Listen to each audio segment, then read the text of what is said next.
Hola, ¿qué tal? Mi nombre es María Pineda, estudiante del cuarto semestre en la Facultad de Ciencias Jurídicas y Sociales en la Universidad Mariano Gálvez de Guatemala.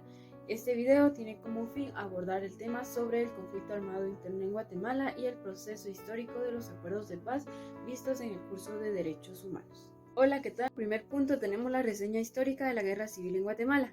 La Guerra Civil en Guatemala, también llamado conflicto armado interno, fue un largo conflicto bélico librado en 1960 y 1996 dentro del marco de la Guerra Fría entre el bloque capitalista de los Estados Unidos y el bloque comunista de la Unión Soviética, que causó un gran impacto en Guatemala en términos económicos y políticos y que agudizó la polarización de la sociedad guatemalteca.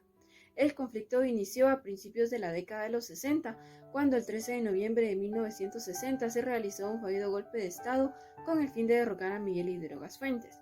Este, sin embargo, fue solo el último de una serie de sucesos que provocaron la polarización de la sociedad guatemalteca desde la independencia de 1821 hasta la caída del régimen del coronel Jacobo Arbenz en 1954.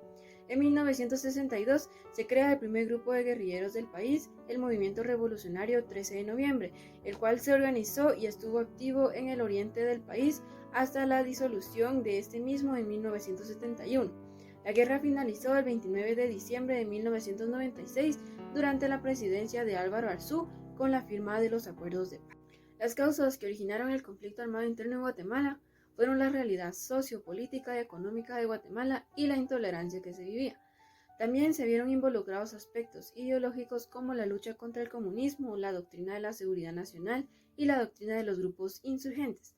Los aspectos económicos fueron el tema del uso y la posesión de la tierra, acceso a la educación y la exclusión social y la marginación. Los aspectos políticos se basaron en las relaciones conflictivas entre Estado y sociedad, el autoritarismo y el proceso antidemocrático. En los aspectos económicos encontramos el proceso de ladinización, el rechazo de la multiculturalidad y el racismo como expresión ideológica y cultural. Y en los aspectos religiosos se basaron en los usos y las costumbres de los pueblos indígenas y la propuesta de nuevos modelos de religiosidad. Entre los actores involucrados en el conflicto armado se encuentra la sociedad, ya que participaron todos los sectores sociales. El país se dividió entre quienes querían mantener las cosas como estaban y quienes querían cambios beneficiarios para todos. Se vieron involucrados instituciones como el Ejército, el Estado de Mayor Defensa, servicios de inteligencia, la Policía Nacional Civil, escuadrones de la muerte, patrullas de autodefensa civil, grupos revolucionarios como el Partido Guatemalteco de Trabajo, el Partido Juventud Patriótica del Trabajo, el Movimiento Revolucionario del 13 de Noviembre, el Movimiento Revolucionario del Pueblo Ixim, entre otros muchos grupos. Sin embargo, en el conflicto armado interno de Guatemala hubieron mujeres víctimas. Existe un registro de 1.465 hechos de violación sexual, de los cuales el 99% fueron mujeres. Sobre la raza o etnia de las víctimas, la Comisión de Esclarecimiento Histórico logró determinar que el 88.7% de las víctimas de violación sexual son mayas, el 10% son ladinas y el 1% pertenece a otros grupos. Este análisis también indica que los grupos étnicos más afectados son quiché, mam, quechí, ixim, chum y cachiquel. Solo se pudo determinar la edad y sexo de las víctimas tomando como base el 38% total de las denuncias, ya que el 62% de los relatos no pudo determinarse la edad o sexo. Se determinó que el 62% de la víctima identificada fueron mujeres adultas entre 18 a 60 años, el 3% fueron niñas de 0 a 17 y un 3% ancianas de 61 años y más. En la mayoría de las ocasiones, las víctimas más vulneradas fueron viudas y huérfanas. En el conflicto armado interno también hubieron violaciones a los derechos humanos.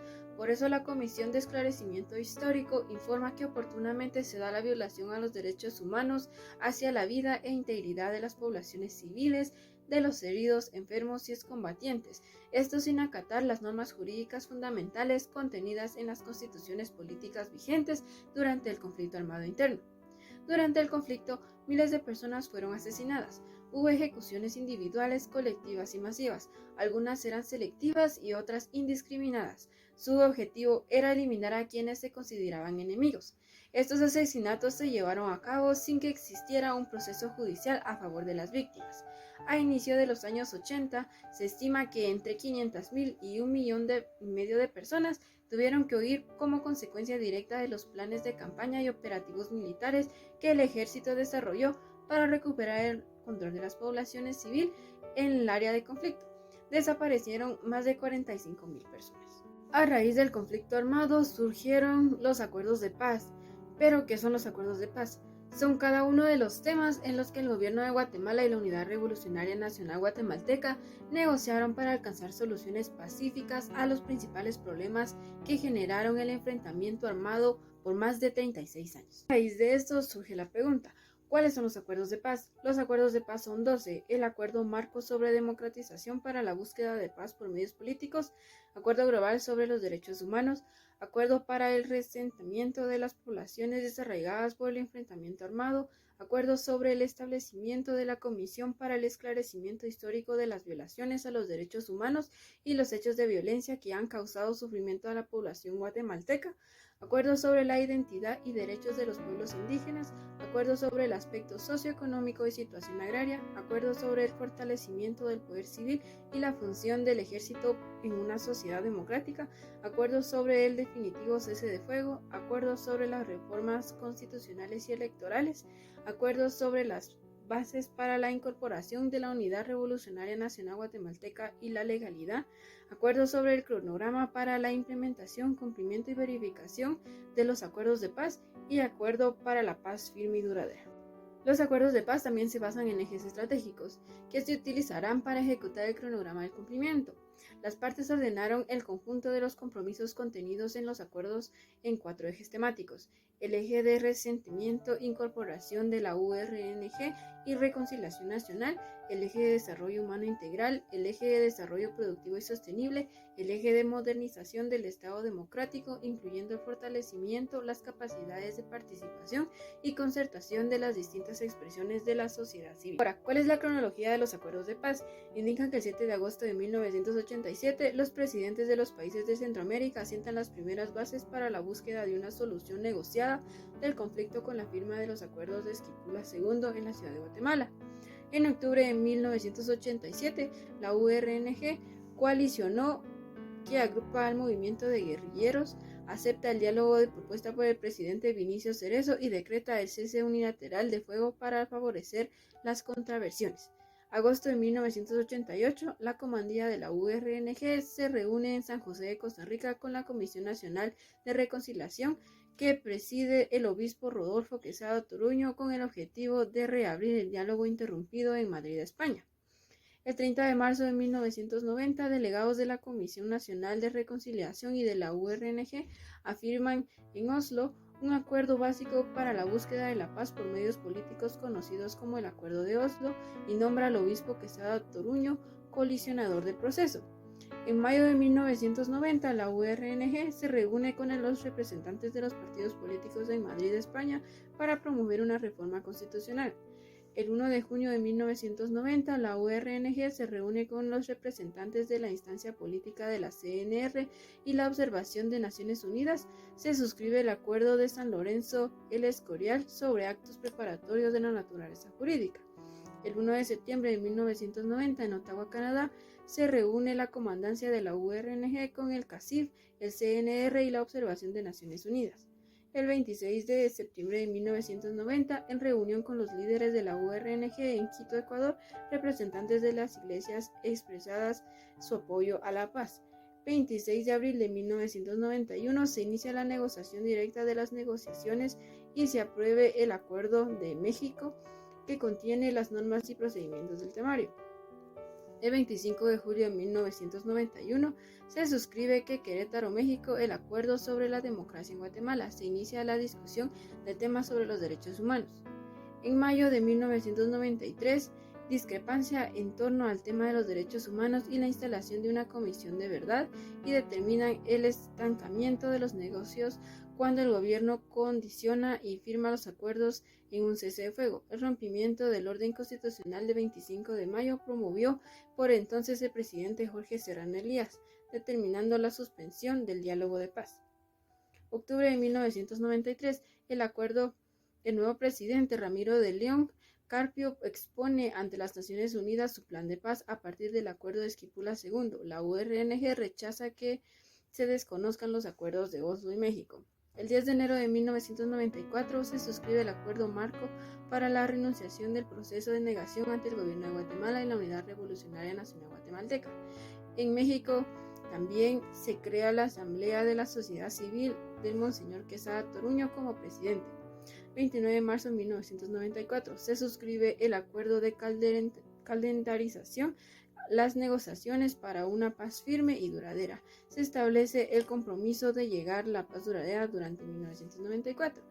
El 17 de junio de 1994 se suscribe el acuerdo para el reasentamiento de las poblaciones desarraigadas por el enfrentamiento armado en Oslo, Noruega. El 23 de junio de 1994 se suscribe el acuerdo sobre el establecimiento de la Comisión para el Esclarecimiento Histórico de las Violaciones a los Derechos Humanos y los hechos de violencia que han causado sufrimientos a la población guatemalteca. El 31 de marzo de 1995 se firma en México el Acuerdo sobre la Identidad de los Derechos de los Pueblos Indígenas. El 12 de febrero de 1996 el gobierno de la URNG emite un comunicado conjunto en el que informan sobre el encuentro directo ocurrido en diciembre de 1995. El 6 de mayo de 1996, suscripción del Acuerdo sobre Aspectos Socioeconómicos y Situación Agraria. El 19 de septiembre de 1996 se suscribe en México el Acuerdo sobre el fortalecimiento del poder civil y función del ejército en una sociedad democrática. Diciembre de 1996 se firman los siguientes acuerdos. Acuerdo sobre el definitivo cese de fuego en Oslo, Noruega. Acuerdo sobre reformas constitucionales y régimen electoral en Estocolmo, Suecia. Acuerdo sobre las bases para la incorporación de la URNG en la legalidad en Madrid, España. El 29 de diciembre de 1996 se suscribe en la ciudad de Guatemala el Acuerdo de Paz firme y duradera y en el cronograma para la implementación y cumplimiento y verificación de los acuerdos de paz. Como conclusión, podemos indicar que la situación de los derechos humanos en Guatemala afecta a todos sus habitantes y permea todas las esferas de la sociedad. La situación de seguridad ciudadana y la administración de justicia y la desigualdad y exclusión de pueblos indígenas. La impunidad, corrupción, crimen organizado, la intolerancia y la violencia política, así como la exclusión social en diversos sectores, representan un serio peligro de retroceso en pleno goce de los derechos humanos. Desarrollo de la cultura y tolerancia, respeto a la ley y rechazo a la impunidad que requiere el esfuerzo de todos.